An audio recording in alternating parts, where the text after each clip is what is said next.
Tonight, you're going to live through the most epic betrayal in history, Cleopatra's snake that toppled an empire. You stand in Alexandria, 31 BC, where the air hums with spice and ambition. The Mediterranean sun glints off marble columns, but beneath the grandeur, shadows coil. Cleopatra, Egypt's last pharaoh, rules from a throne of gold, her eyes sharp as a viper's. You're in her court, where every smile hides a blade, every whisper a plot. The stakes. The fate of Rome, Egypt, and two lovers who dared to dream of a world bowed to them. One wrong move, and empires will burn. Let's see if you make it out alive.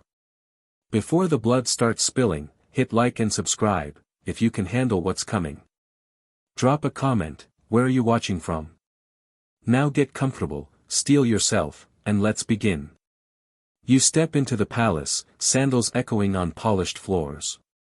Torches flicker, casting long shadows that dance like specters. The air is thick with myrrh, but it can't mask the tension. Courtiers in silks murmur, their eyes darting to Cleopatra on her throne.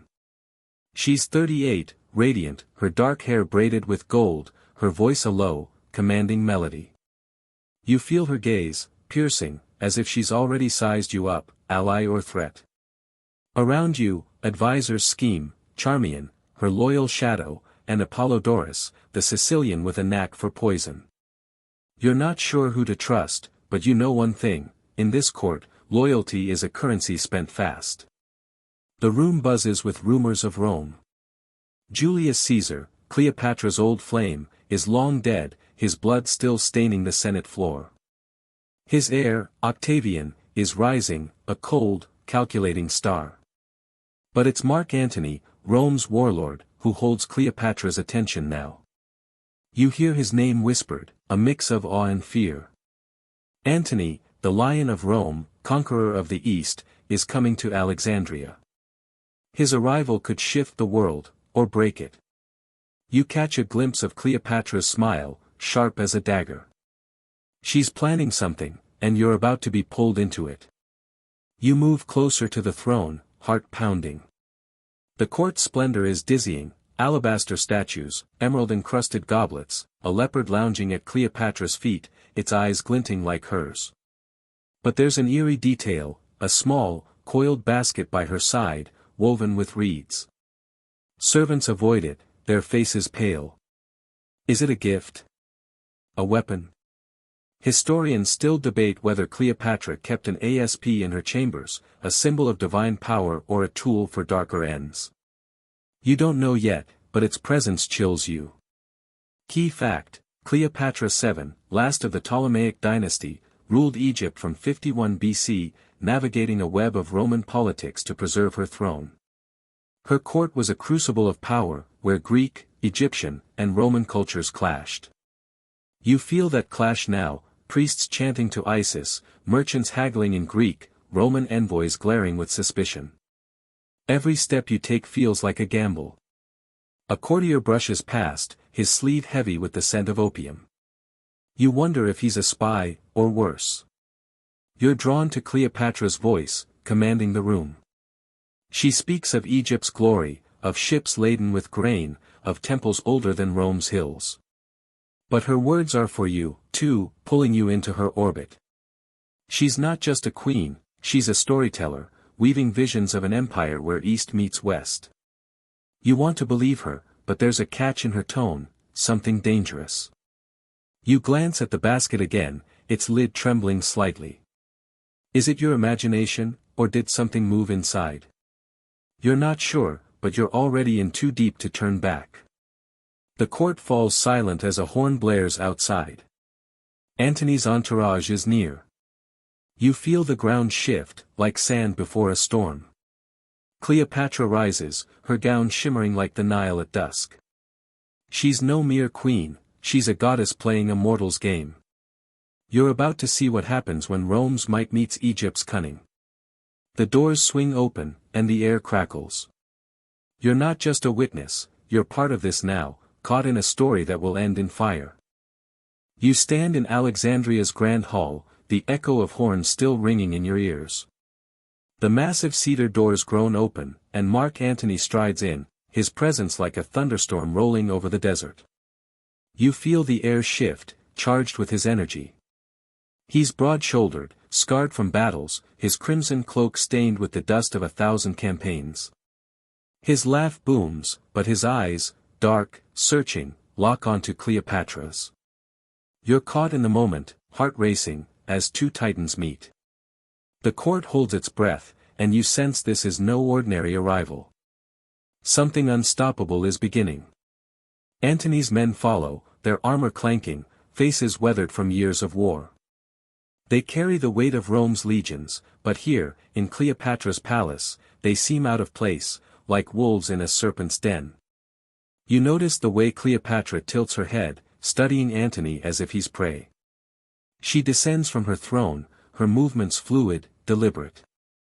You're close enough to see the flicker of amusement in her eyes, but also something deeper, calculation. She greets him in Latin, her voice velvet over steel, and you realize she's already weaving a spell. You move through the crowd, brushing past silk-clad nobles and grim-faced Roman officers. The hall smells of sweat, wine, and tension. Antony's here to demand Egypt's loyalty. Rome needs her grain, her ships, her wealth. But you see Cleopatra turn the tables. She offers him a golden goblet, her fingers grazing his as she hands it over. The gesture is intimate, deliberate. You catch whispers from the courtiers, she's done this before, with Caesar. You wonder if Antony sees the trap, or if he's already falling. Key fact, in 41 BC, Marc Antony summoned Cleopatra to Tarsus to pledge Egypt's support for his campaigns against Parthia. Their meeting sparked an alliance, and a romance, that reshaped the Mediterranean world. You feel that spark now, electric, dangerous. Antony boasts of his victories in Gaul, his voice loud, but you notice he's drinking deeply from Cleopatra's wine. His men exchange uneasy glances. One of them, a grizzled centurion, mutters about a strange detail: the wine smells faintly of lotus flower, a scent rumored to dull the mind. Is it true, or just Roman paranoia? You're not sure, but the air feels heavier. You step closer, drawn to the chemistry between them. Cleopatra laughs, her voice cutting through the hall like a blade. She speaks of Egypt's gods, of Isis and Osiris, weaving stories that make Antony lean in, captivated. You see his guard slip, his shoulders relax. She's not just charming him, she's rewriting his world. You remember the basket from earlier, its shadow lingering in your mind. Historians still debate whether Cleopatra used subtle poisons or drugs to sway her allies, bending their will without breaking their bodies. You glance at Antony's goblet, half empty now, and wonder. The feast begins, and you're swept into a whirlwind of excess. Servants pile tables with roasted peacock, dates stuffed with almonds, and wine that flows like the Nile. Musicians play lyres, their notes haunting, while dancers swirl in veils that catch the torchlight. You feel the pulse of the room, a mix of desire and danger. Antony's laughing louder now, his hand on Cleopatra's arm. She leans close, whispering something that makes his eyes blaze. You're not sure if it's love or ambition, but you know it's a fire that could burn empires. You catch a glimpse of Charmian, Cleopatra's confidant, watching from the shadows. Her face is unreadable, but her fingers twitch, as if signaling someone unseen. You feel a chill, something's being planned, something bigger than this feast. Antony raises his goblet, toasting Cleopatra's beauty, Egypt's power. The court cheers, but you notice a few faces stay silent, their eyes cold. You're standing on the edge of history, and the ground feels like it's crumbling beneath you. Antony's men are drinking, laughing, but you sense they're being watched, judged, measured. As the night deepens, Cleopatra leads Antony to a balcony overlooking the harbor. You follow, the sea breeze sharp against your skin. Alexandria's lights glitter below, ships bobbing in the moonlight. She points to the horizon, speaking of a world united under their rule. You see Antony nod, his face flushed with wine and dreams. You want to warn him, but the words catch in your throat. Cleopatra's smile is a blade, and you're not sure who it's aimed at yet. The night feels alive, pulsing with secrets, and you're already tangled in them. You stand on the balcony's edge, the sea breeze clawing at your skin. Below, Alexandria's harbor glitters, its ships swaying like promises in the moonlight. Cleopatra's voice weaves a spell, her words painting a world where she and Antony rule as gods. You see him sway, his eyes fixed on her, drunk on wine and ambition. The court's roar fades behind you, but the tension doesn't. You're in the heart of a pact being forged, one that could bind Rome and Egypt, or shatter them both. Every word feels like a step toward a cliff. Cleopatra gestures to the stars, her voice low, hypnotic. She speaks of Alexander the Great, whose city they stand in, whose dream of conquest she claims as hers. You feel the weight of her vision, a world where East and West kneel to one throne. Antony nods, his hand gripping the balustrade. You notice his knuckles widen, he's not just charmed, he's wrestling with something inside. You're close enough to smell the lotus-scented wine on his breath, and you wonder if it's clouding his judgment or sharpening his desire. You shift, your sandals scraping stone, and catch Charmian's silhouette in the doorway. She's watching, her eyes like embers. You remember the basket from the throne room, its coiled shadow. An eerie detail nags at you. Some say Cleopatra's servants trained snakes to strike on command, their venomous silent weapon. Historians still debate whether such tales were propaganda or truth, but the thought makes your pulse race. You glance at Cleopatra's hand, resting lightly on Antony's arm. Is she sealing an alliance or setting a trap? The conversation shifts to Rome. Antony boasts of his legions, his victories over Brutus and Cassius at Philippi. You feel the pride in his voice, but also a crack. Rome's Senate distrusts him, whispers of his excesses. Cleopatra listens, her face unreadable, then offers Egypt's fleets, its grain, its gold. You see Antony's eyes light up, but you sense the cost. She's not giving, she's buying. Key fact, in 40 BC, Antony and Cleopatra formalized their alliance, with Egypt funding Antony's campaigns in exchange for control over Cyprus and parts of the Levant. You feel that deal now, its weight like chains. You move closer, the sea's salt stinging your eyes. Antony's voice grows quieter, confiding in Cleopatra about Octavian, his rival in Rome. You hear the bitterness, he calls Octavian a boy, a schemer hiding behind Caesar's name. Cleopatra murmurs agreement, her fingers tracing the rim of her goblet. You catch a flicker of triumph in her eyes, gone so fast you doubt it. She's playing a game, and you're not sure if Antony's a partner or a pawn. The court's music drifts out, a liar's wail like a warning. You notice the crowd thinning, courtiers slipping away to whisper in corners. Roman officers linger, their faces tight. One mutters about Cleopatra's wealth, how her grain feeds Rome's poor. You realize Egypt's power isn't just ships or soldiers, it's survival. Antony needs her, but you sense she needs him too, to shield Egypt from Rome's hunger. You're caught in their dance, each step a gamble. You remember the throne room's tension, the eyes that watched every move. Those eyes are here too, unseen but felt. Cleopatra leads Antony back inside, her gown trailing like liquid night. You follow, heart pounding. The hall feels different now, the air thicker, as if the walls themselves are listening. Antony's men cheer as he raises a goblet, but you notice a few stay silent, their hands on sword hilts. You wonder if they sense what you do, a shift, like sand sliding before an avalanche. Cleopatra's smile is radiant, but you see her glance at Charmian, a signal so subtle it's almost nothing. Your stomach twists. Something's coming. You're swept into the feast again, tables groaning under spiced meats and honeyed figs. Dancers spin, their veils catching torchlight like flames. Antony's laughing, his arm around Cleopatra, but you see the strain in his jaw. You're not sure if he's fighting her charm or surrendering to it. You glance at the doorway, where Charmian's gone. The basket's shadow lingers in your mind, a whisper of danger. You're in too deep now, the alliance sealed, the world tilting. You feel the pulse of history, and it's a heartbeat racing toward ruin. You're back in the heart of Alexandria's palace, the air heavy with wine and betrayal. The feast swirls around you, a chaos of laughter, clinking goblets, and the wail of flutes. Marc Antony and Cleopatra are inseparable now, their heads bent close, her laughter a spark that lights his eyes. You feel the heat of their connection, a fire that could warm an empire or burn it to ash.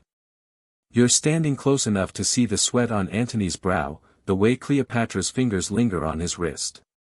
This isn't just politics anymore, it's something deeper, something that makes your skin prickle. The hall pulses with life, but you sense a current of danger beneath it. Courtiers watch the pair, their smiles tight, their whispers sharp. You catch fragments, rumors of Antony's wife in Rome, Fulvia, abandoned for this Egyptian queen. You see Cleopatra lean closer, her voice a low purr, telling Antony of her son, Caesar Ion, heir to Julius Caesar's blood. She's binding him, heart and soul, and you feel the weight of it, like a noose tightening. You're not sure if she's offering love or a leash. You move through the crowd, your sandals silent on the mosaic floor. The tiles depict serpents, their eyes glinting with inlaid emerald. An eerie detail catches you, one mosaic shows a snake devouring its own tail, a symbol of eternity, or destruction. Historians still debate whether Cleopatra saw herself as a goddess reborn, Isis incarnate, using Antony to cement her divine legacy. You glance at her, radiant in gold, and wonder if she believes it. Her eyes meet yours for a moment, and you feel exposed, as if she sees your doubts. Key fact: by 40 BC, Cleopatra and Antony's relationship had deepened into a personal and political alliance, with Cleopatra bearing Antony's twins, Alexander Helios and Cleopatra Selene, solidifying their bond. You see that bond now, unbreakable, reckless. Antony's hand rests on her shoulder, possessive, but you notice her smile doesn't reach her eyes. She's playing a role, and you're not sure if Antony knows he's part of the script. The room feels smaller, the air thicker, as if the walls are closing in. You slip toward a table laden with pomegranates and roasted lamb, the scents mingling with the tang of fear. Antony's men are louder now, their Roman discipline fraying under Egypt's excess. One soldier, his face flushed, boasts of Antony's triumphs, but you catch another muttering about Octavian, the boy who waits in Rome, plotting. You feel the rift, Antony's loyalty torn between duty and desire. Cleopatra senses it too, you see her guide him to a couch, her touch calming, commanding. You're drawn to her power, but it scares you. You remember the basket from the throne room, its shadow lingering. You scan the hall, half expecting to see it, but it's gone, or hidden. Instead, you notice a servant, eyes downcast, slipping through the crowd with a sealed amphora. There's something odd about it, its clay is etched with a cobra, a mark of royalty. You wonder if it's wine or something else, something meant to bind Antony closer. Your pulse quickens. You're caught in their story, unable to look away, like a moth circling a flame. The music shifts, a drumbeat like a heartbeat, and Cleopatra rises, pulling Antony to dance. You watch them move, their bodies close, the crowd parting like waves. She's a vision, her gown catching torchlight, but you see the calculation in her steps. Antony's laughing, his guard gone, but you feel the weight of eyes, Roman, Egyptian, all judging. You remember the whispers from earlier, the courtiers' unease. Something's building, a storm you can't yet see.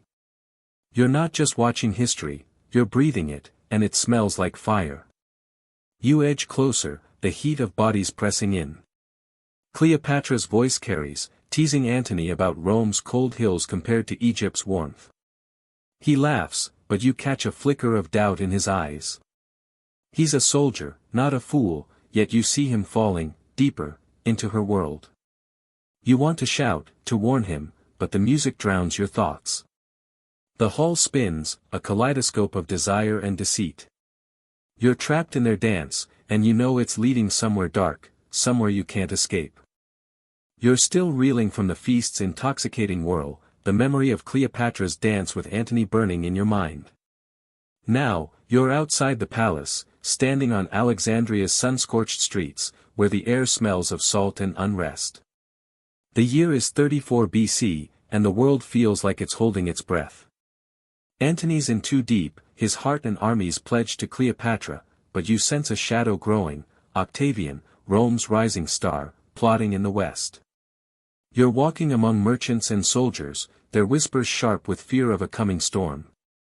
You feel it too, a tightening in your chest, like the moment before a blade falls. You move toward the harbor, where Antony's legions drill alongside Cleopatra's fleet. The sight is staggering, triremes with bronze rams gleam in the sun, their oars slicing the water like knives. You hear the shouts of centurions, the creak of ropes, but there's tension in the air, a fracture between Roman steel and Egyptian gold. You catch a glimpse of Antony on a warship, his crimson cloak snapping in the wind. Cleopatra stands beside him, her presence commanding even here. You wonder if she's his queen or his captor. You pause by a dock, the sea lapping at your feet. A sailor, his hands calloused, mutters about an eerie detail. Cleopatra's flagship bears a figurehead of Isis, but its eyes are painted red, like blood. Some say it's a warning to enemies, others whisper it's a curse. Historians still debate whether Cleopatra used such symbols to intimidate or inspire, but you feel its weight, a reminder of her power. You glance at her, standing tall, and wonder what she's planning. Her eyes scan the horizon, as if she sees Octavian's shadow too. Key fact, in 34 BC, Antony's donations of Alexandria granted vast territories to Cleopatra and her children, enraging Rome and fueling Octavian's propaganda against him. You see that power play now, as Antony declares Cleopatra, Queen of Kings, before the troops. The soldiers cheer, but you notice the Romans hesitate, their loyalty wavering. You feel the rift widening, Antony's men are torn between their general and their homeland. You're caught in the middle, your heart pounding as you realize this alliance is a spark in a powder keg. You move closer, weaving through the ranks. Antony's voice booms, promising victory over Parthia, Rome's eastern foe. Cleopatra nods, her smile radiant, but you catch a flicker of steel in her gaze. She's not just supporting Antony, she's steering him. You remember the feast, the way her touch disarmed him. Now, you see her whispering to a captain, her words too soft to hear. You feel a chill, every move she makes is calculated, every smile a strategy. You're not sure if she's building an empire or baiting a trap. The sun burns overhead, and you wipe sweat from your brow. A Roman soldier nearby curses, his accent thick with Rome's slums. He speaks of Octavian's letters, arriving like poison darts, calling Antony a traitor bewitched by a foreign witch. You see the doubt in his eyes, mirrored in others.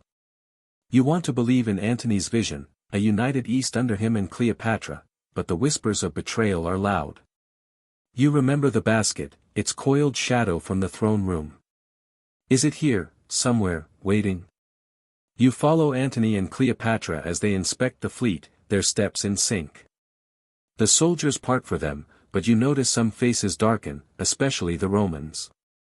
One officer, his scar-twisted lip curled, spits into the dust.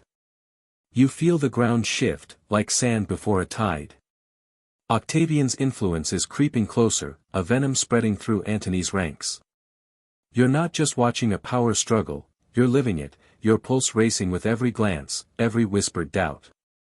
Cleopatra stops, her hand on Antony's arm, pointing to a ship painted with serpents. She speaks of Egypt's strength, her voice carrying over the waves. Antony laughs, but you see strain in his jaw. You're close enough to smell the sea and steel, to feel the heat of their ambition. But you also feel Octavian's shadow, cold and relentless, stretching from Rome. You're trapped in a story racing toward a breaking point, and you know the next move could ignite a war, or end one. You're marching now, dust choking your throat, the horizon shimmering with heat. It's 31 BC, and the world is tearing itself apart. You're with Antony and Cleopatra's forces, moving toward the Ionian Sea, where Rome's fate will be decided. The drumbeat of war pounds in your ears, matching the thud of your heart. Ships creak behind you, their sails taut, carrying Egypt's wealth and Rome's ambition. You feel the ground tremble under thousands of boots, Antony's legions, Cleopatra's guards, a fragile alliance marching to face Octavian. You're not just a witness, you're in the thick of it, and the air smells like blood waiting to spill. You trudge through the camp, tents sprawling like a city of canvas and steel. Antony's voice carries from a command tent, barking orders, his confidence a fire that warms the men. But you see cracks, Roman soldiers muttering, their eyes darting to Cleopatra's golden litter. She's a vision, carried by Nubian guards, her presence both inspiring and divisive. You catch her gaze, sharp as a blade, scanning the ranks. You wonder if she feels the tension too, the way this army frays at the seams. Every step feels like a countdown. You pause by a campfire, the smoke stinging your eyes.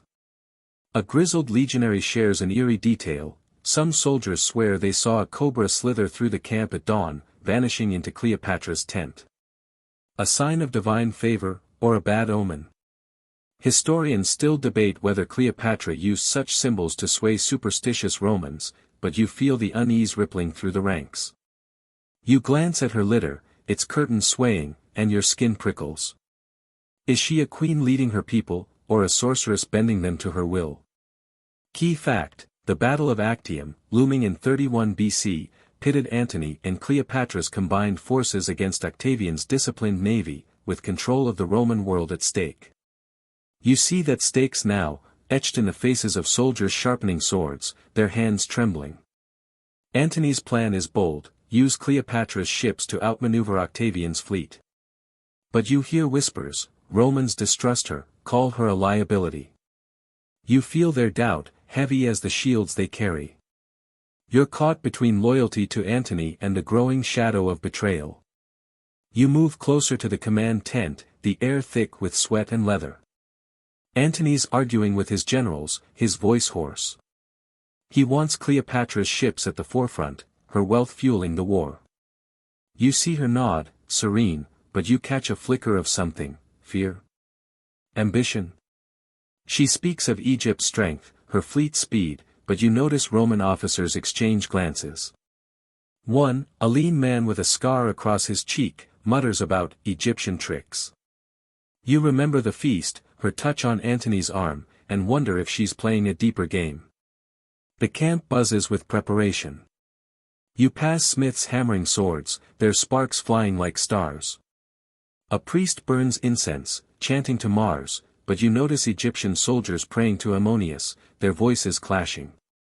The alliance feels like a rope stretched to breaking. You recall the basket from the palace, its coiled shadow haunting you. Is it here, somewhere, a secret weapon? You're not sure, but the thought gnaws at you. You see Cleopatra step from her litter, her gown catching the sunset like fire. She rallies the troops, her voice a melody of power, but you sense the Romans' unease growing. You're swept along as the army moves toward the coast.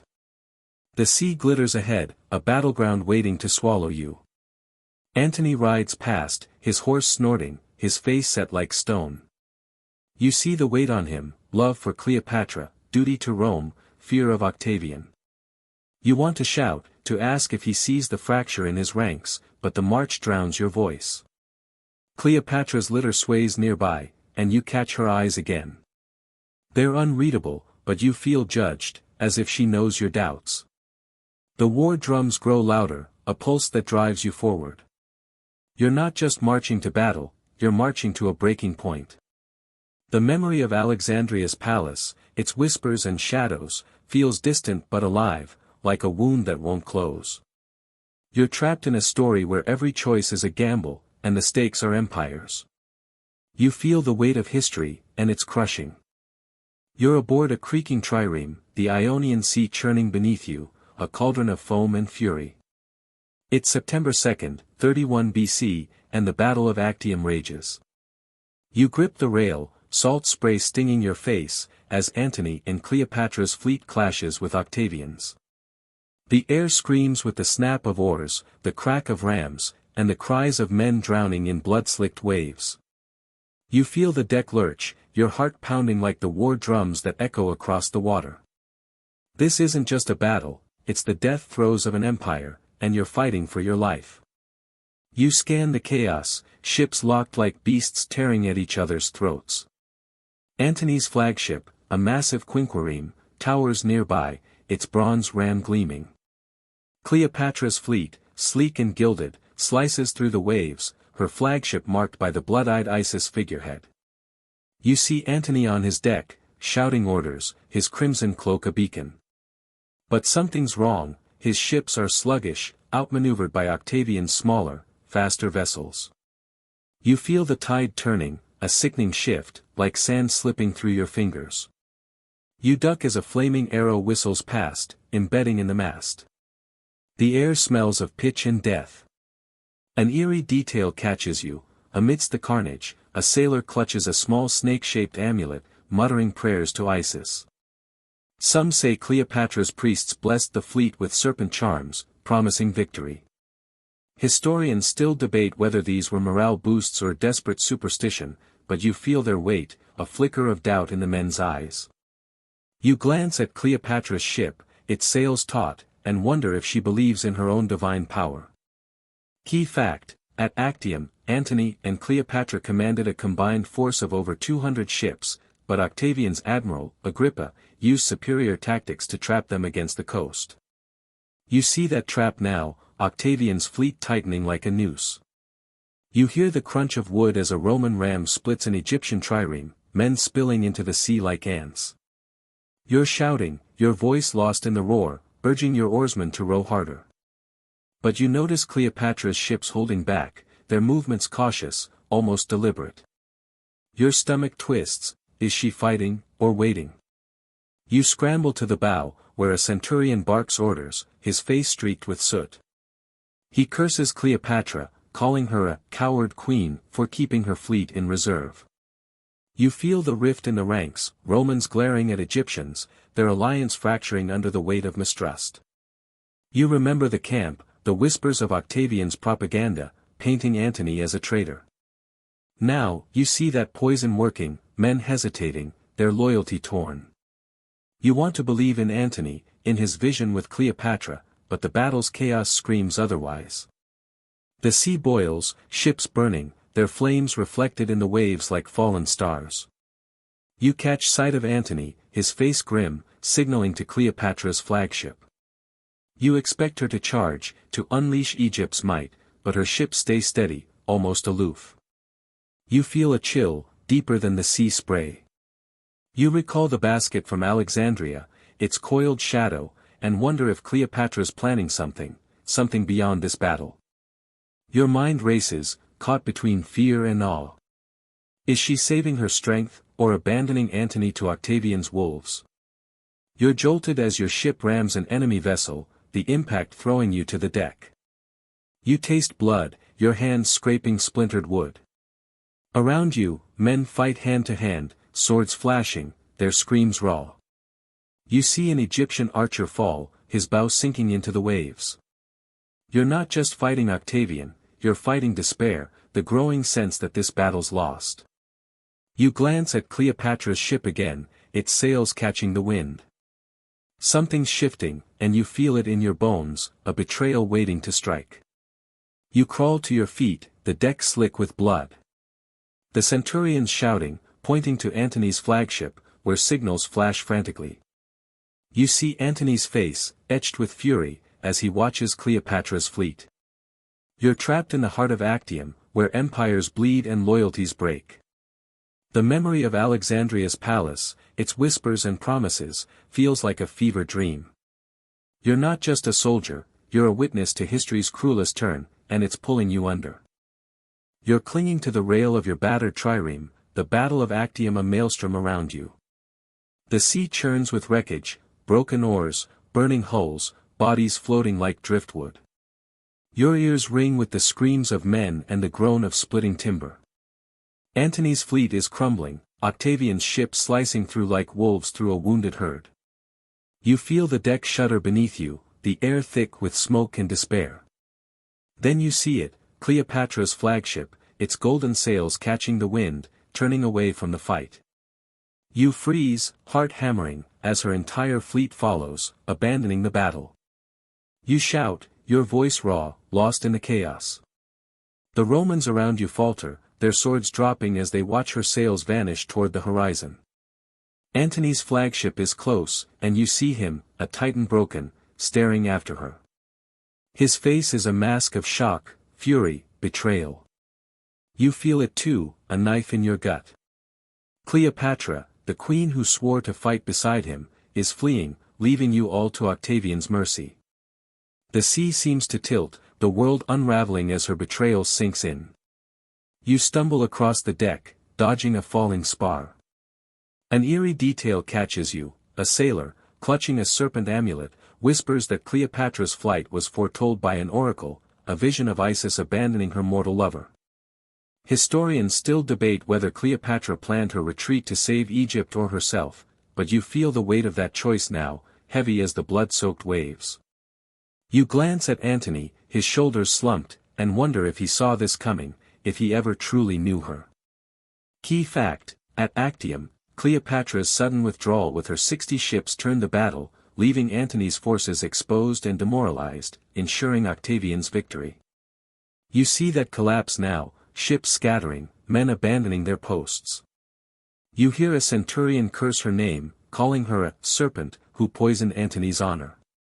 You're not sure if he's right, but you feel the sting of her absence, the alliance shattering like glass. Your ship lurches, struck by an enemy ram, and you grip the rail tighter, your knuckles white. You look to Antony's flagship, where he's shouting orders, trying to rally his men. But it's futile, the line is broken, Octavian's ships closing in. You see Romans jumping into the sea, choosing drowning over capture. You remember the camp, the whispers of Cleopatra's cunning, the way she held Antony in her gaze. Was this her plan all along, to cut and run when the tide turned? You feel the betrayal like a physical weight, crushing your chest. You want to scream at her, but she's gone, her sails a distant speck. The battle rages on, but it's a slaughter now. You help haul a wounded sailor aboard, his arm mangled, his eyes wild with fear. He mutters about Cleopatra's gold, how she loaded her ships with treasure before fleeing. You wonder if it's true, if she's saving Egypt's wealth while you bleed. The deck is slick with blood and seawater, and you slip, catching yourself on a rope. You hear Antony's voice, hoarse, calling for his men to fight on, but you see the light fading in his eyes. He's a man betrayed, and you're caught in his ruin. You scan the horizon, hoping for a miracle, but Cleopatra's fleet is gone. The memory of her in Alexandria, her voice weaving dreams of empire, feels like a lie. You recall the basket, its coiled shadow, and wonder if it was a sign, not of power, but of treachery. Your ship groans, taking on water, and you know you're fighting a lost cause. Octavian's ships circle, their rams gleaming like teeth. You're not just losing a battle, you're losing a world, and Cleopatra's flight is the blade that cut it apart. You grip your sword, the metal cold in your hand, and brace for the next wave. The sea is a graveyard, the sky choked with smoke. You feel Antony's despair, a mirror of your own. You're trapped in Actium's dying breath, and the weight of Cleopatra's betrayal is heavier than the waves pulling you under. You're not just a soldier, you're a witness to the moment an empire broke, and you'll carry that scar forever. You're no longer on the sea, the screams of Actium fading like a nightmare. You're in Alexandria now, the air heavy with defeat, the city's pulse faltering. It's late 31 BC, and Antony staggers through the palace, a shadow of the lion you saw at Tarsus. You follow him, your boots echoing on marble floors, the scent of myrrh and despair clinging to the walls. Cleopatra's betrayal at Actium has shattered him, his fleet is gone, his men scattered, Octavian's army marching closer. You feel his pain, a raw wound in your chest, as you watch a man betrayed by the woman he loved. You enter a dimly lit hall, torches flickering like dying stars. Antony's armor is dented, his crimson cloak torn, his face etched with grief. He clutches a goblet, wine spilling over his trembling hand. You hear his voice, low and broken, muttering about Cleopatra's sails vanishing into the horizon. You remember that moment, the way it gutted you, and now you see it's gutted him too. He slumps onto a couch, his sword clattering to the floor. You want to reach out, but you're just a shadow in his story, powerless to stop his fall. You notice an eerie detail, a small shrine to Isis in the corner, its altar smeared with ash, as if someone tried to erase a prayer. Servants whisper that Antony found it defaced, a sign of Cleopatra's guilt, or divine wrath. Historians still debate whether Antony believed Cleopatra fled Actium to save herself or to lure Octavian away, but you see the truth in his eyes, he believes she abandoned him. You glance at the shrine, its serpent idol cracked, and feel a chill. Is this the end of their divine dream? Key fact: after Actium, Antony returned to Alexandria, where he and Cleopatra briefly reconciled, but his trust in her was irreparably broken, and his forces dwindled as Octavian closed in. You see that now, in the empty halls, the courtiers' hushed voices. Antony's men, once loyal, have deserted or surrendered, their faith in him eroded by Cleopatra's flight. You hear footsteps, and Charmian appears, her face pale, urging Antony to meet Cleopatra. He waves her off, his voice a growl, but you sense he's not done with her yet. You follow him as he stumbles toward the palace gardens, the night air sharp with jasmine and salt. The harbor glitters below, but it's a graveyard of sunken ships, remnants of Actium's ruin. You see Antony pause, staring at the sea, his shoulders heaving. He speaks to himself, words slurred, about Rome, about Caesar, about the empire he dreamed of with Cleopatra. You feel his heart breaking, a crack that echoes in your own.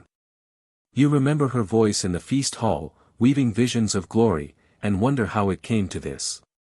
You're close enough to see the sweat on his brow, the scars on his arms from battles won long ago. He's a warrior, but love has undone him. You hear a rustle, and Cleopatra appears, her gown dark as midnight, her eyes red-rimmed. You expect Antony to rage, but he just stares, silent, as if seeing her for the first time. She speaks, her voice soft, pleading, saying she fled to save Egypt, to save him. You want to believe her, but you see Antony's jaw tighten, his trust a ghost. You're caught in their gaze, a storm of love and betrayal. The garden feels like a cage, the stars above mocking their fall. You recall the basket from the throne room, its coiled shadow haunting you. Is it here, somewhere, a symbol of her treachery? You don't know, but you feel its presence, a whisper of danger. Cleopatra steps closer, her hand reaching for Antony, but he pulls away, his eyes burning with pain. You see her flinch, a crack in her armor, and wonder if she feels the weight of what she's done. You're not sure if this is love or a final act of manipulation. You stand frozen, the air thick with their unspoken words. Antony turns away, staggering back toward the palace, leaving Cleopatra alone in the garden. You feel the ground shift, like sand before a collapse. Octavian's shadow looms closer, his legions a tide that will drown Alexandria. You're trapped in Antony's despair, a man betrayed by his queen, his empire, his own heart. The memory of Actium's waves, the screams, the vanishing sails, burns in your mind. You're not just witnessing history, you're drowning in it. You're standing in Alexandria's palace, the air thick with silence and dread. It's 30 BC, and Octavian's legions are at the gates, their boots shaking the earth like a death knell. Antony is gone, his life spilled on his own sword after false news of Cleopatra's death broke his will. You're with her now, in a shadowed chamber, the queen who betrayed an empire facing her final act. Her eyes, once sharp as a viper's, are hollow, fixed on a woven basket at her feet. You feel the weight of her choice, a serpent's embrace waiting to end it all. Your heart pounds, this is where history dies. You step closer, the marble floor cold under your sandals. Cleopatra sits, regal even in despair, her dark hair loose, her gown stained with dust. Charmian and Iras, her loyal maids, stand nearby, their faces pale but resolute. The basket hums with a faint rustle, and you catch a glimpse of scales glinting in the torchlight. You remember that basket from the throne room, its coiled shadow a constant ghost. Now, it's here, its purpose clear. You want to look away, but you're locked in, a witness to her final defiance. An eerie detail grips you. The basket is lined with fig leaves, their sweetness masking the venom within. Some say Cleopatra tested poisons on prisoners, seeking a death as swift as it was painless. Historians still debate whether the asp was smuggled in or kept as her last resort, but you see it now, a cobra's hood flaring as she reaches for it. You feel the air still, the world holding its breath. She's not just ending her life, she's stealing Octavian's victory, denying him her chains. Key fact: in August 30th BC, Cleopatra died by suicide, likely by snakebite, ensuring she'd never kneel to Octavian, who sought to parade her in Rome. You see that resolve now, her hand steady as she lifts the asp. She speaks softly, to Isis, to Caesar Ion, her son, now hunted by Octavian's men. You feel her grief, a mother's heart breaking, but also her pride, a queen unbowed. The snake strikes, and you flinch, the hiss echoing like a blade drawn across stone. Her face barely changes, only a flicker of pain. You're frozen, watching her slump, her eyes fluttering shut. Charmian adjusts her crown, whispering something you can't hear. Iras weeps silently, her hands trembling as she closes the basket. You feel the weight of their loyalty, a contrast to the betrayal that brought you here. You remember Actium, Cleopatra's sails vanishing, leaving Antony to ruin. Was it cowardice, or strategy? You'll never know, but you feel the cost in this room, heavy as the dust settling on her body. The palace feels empty, its glory fading like a dream. You step back, the chamber growing dim. Octavian's soldiers are close, their shouts echoing through the halls. You see Cleopatra's face, serene now, her lips curved in a faint smile. Did she win, in her way, by choosing her end? You're not sure, but you feel the sting of her defiance, a final act that echoes through time. The memory of Antony's despair, the screams of Actium, the whispers of her court, they swirl around you, a storm of love and treachery that broke an empire. You linger, the torchlight fading, casting long shadows across her body. The world outside will change, Octavian will become Augustus, Rome will swallow Egypt, and Cleopatra's name will burn into legend. But here, in this moment, you're alone with her, a queen who gambled everything and lost. Or did she? You feel the weight of her story, a tragedy that's yours to carry now. The snake's hiss lingers, a whisper of eternity, and you know you'll never forget this.